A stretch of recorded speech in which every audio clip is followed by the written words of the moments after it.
Hey everyone, welcome back to Garnock Reviews. And today I'm back down in Daytona Beach, Florida. And for my American friends and family, this is a Viking 45 SC. SC standing for Sports Cruisers. But to my European friends and family, you'll know this as a Princess 45.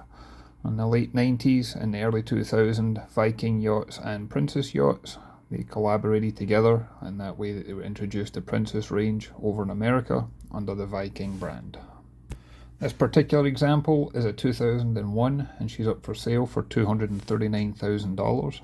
And for those that's interested in making a viewing or making an offer, this one's for sale, and the listing broker is Joe Egberg, and I'll include his details in the description below as well.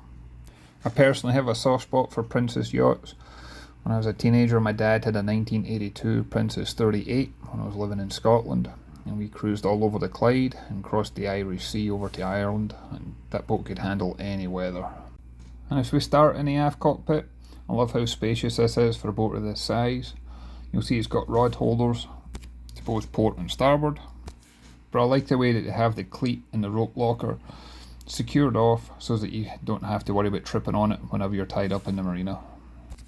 Underneath we've got a little console here where you can stop all the engines and generators. I thought that was a great safety feature to have on board. And then I like that you've got a solid transom door, and this locks into place. Always feel safe and secure if you've got pets or young kids on board. And you've got a very large bathing platform on this one, and this also includes a deck shower, so as if you're swimming you can rinse off whenever you get back on.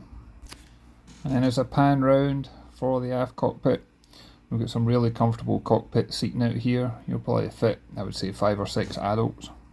And there is storage underneath these seats. And I like that you've got a little fridge out here as well for refreshments. And as we walk around the outside of the deck, I love the solid handholds that you've got. You've obviously got the main guardrails around the outside, but you've also got handholds overhead to grab onto as well. Makes it feel very safe and secure whenever you're walking up to the bow, especially if the boat was underway. Not only do we have canopy covers for all the windows, the owners even protect the windshield wipers themselves. That's how much level of care has gone into this ownership. And in front of that we've got the bow cushion area. This would be a great spot to relax, either at anchor or when underway, especially in the Florida sun. And then on the bow we've got a Lumar electric windlass. This has got a plough anchor, and the windlass can be operated here, but it can also be operated at both the lower helm and the flybridge. And the anchor locker is deep enough. This would be a great place to store your bow lines, maybe even a fender or two.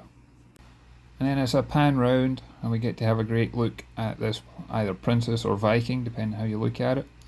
I think this has got a stunning appearance for a boat that's over 20 years old. She still looks modern in my opinion, and she looks in fantastic condition. And this time you're getting a better view as we head aft at just how clear the deck space is and how good the handholds are for whenever you're transversing this boat. And once back in the aft cockpit is where you have access to both a lazarette and also to the engine compartment. There's 2 different hatches on the deck here. As you can see in the lazarette, we've got the Onan 9 kilowatt generator, and this has got approximately 2,000 hours on the clock. And this is a great area to store your tools, perhaps some oil, engine spares, ropes, fenders. You could even store an inflatable tender down here, and I've even known people to store folding bikes as well. And then the hatch just in front of this is how you get to the engine room. And down here you're going to find a pair of Volvo 480 horsepower diesel engines. These have got somewhere in the region of 1,700 hours on the clock, and this will give a cruising speed probably in the mid to low 20s, and I reckon she'll hit the top speed of around 30 knots.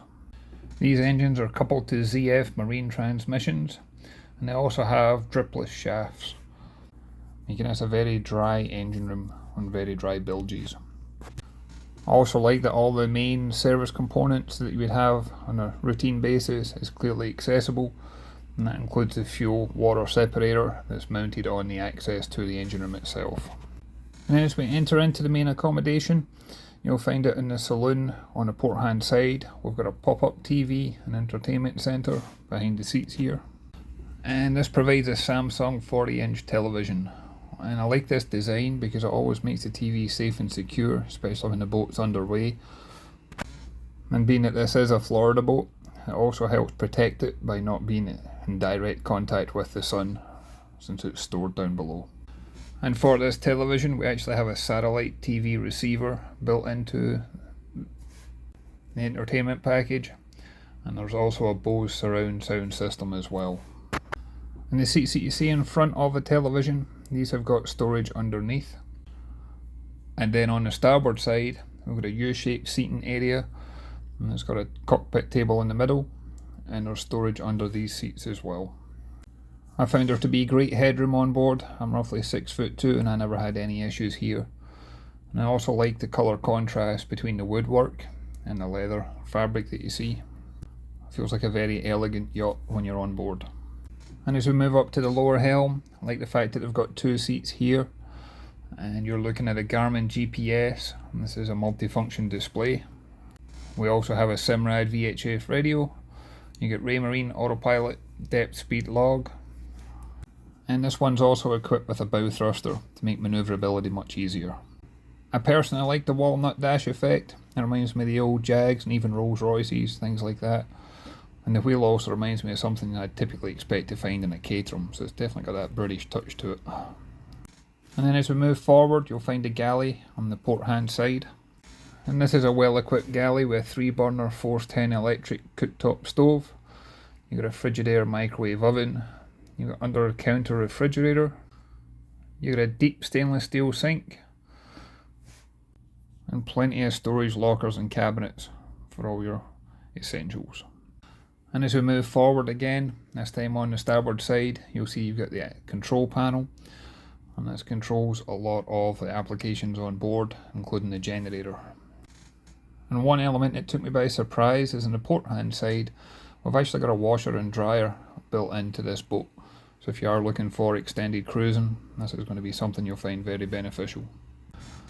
And then again, moving forward, on the bow itself, you'll find a master stateroom. And this has got an island queen size berth. And I love the amount of storage that's in this one, especially for a boat of this size. There's drawers, there's lockers, and everything feels very safe and secure when it's closed.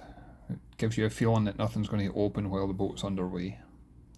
I also like the amount of natural light that's in here. This does have the curtains closed, but you can still see the hatch overhead. And obviously there's plenty of artificial light as well. And on the starboard side in particular, there's an extra deep hanging locker space. You can't help but feel that this could be a perfect liveaboard family cruiser.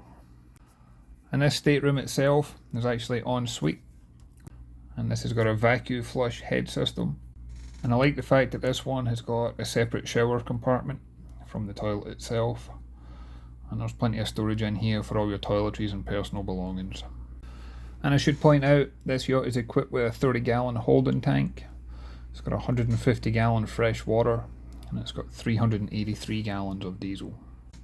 And as we start to make our way aft, on the starboard side of the yacht, just next to this cabin, is where you'll find a guest head, which is also going to be used as a day head. And again, in here you're going to find the toilet, the shower, and the shower is in a separate compartment. And again, there's plenty of storage in here for your toiletries and personal belongings. And then next to this, we have got the guest cabin, and in here you'll find twin berths. This cabin again boasts both natural light and artificial light, and there's storage underneath both bunks. And I've even seen it in some of these boats in the past where you can get infill cushions to turn this into a large berth rather than 2 twins. And again, this one's got extra locker space for extended cruising. And finally, before we wrap this video up, I'd like to take you to the Flybridge. And I like that the Flybridge is accessed by climbing a series of steps. It doesn't feel like you're climbing a ladder, which will make it more accessible for your family and friends.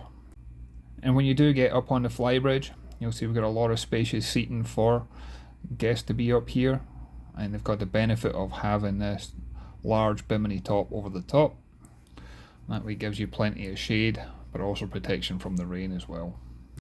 It does have space at the back of the Flybridge. You can use this as a sun pad. And there's so much space and comfort up here. I personally would be cruising from the Flybridge rather than the lower helm on this one. Not only do you have the cockpit table next to the seating area, but you've also got a little cooler built in up here as well, so you've always got refreshments close at hand. And at the Helm Station itself, you can see this has got all the main electronics you could ever need. You've got the VHF, you've got speed, log, depth, you've got autopilot. You can control the windlass from up here. You got a multifunction display that's got the GPS chart plotter. And this also allows you to do split screen, or you can do an overlay feature. You can even have the radar built in. And it's just a fantastically laid out flybridge to allow you and your family to do some family cruising. As always, I'd love to hear your thoughts and comments on this one. If you could go ahead and leave the comments down below. If you haven't already, I'd appreciate it if you'd hit that subscribe button. It really does make a difference. And I'd like to thank Joe for allowing me the opportunity to come on board and check this one out and share it with you. And with that being said, appreciate your time. I look forward to catching you on the next one. Thanks everyone.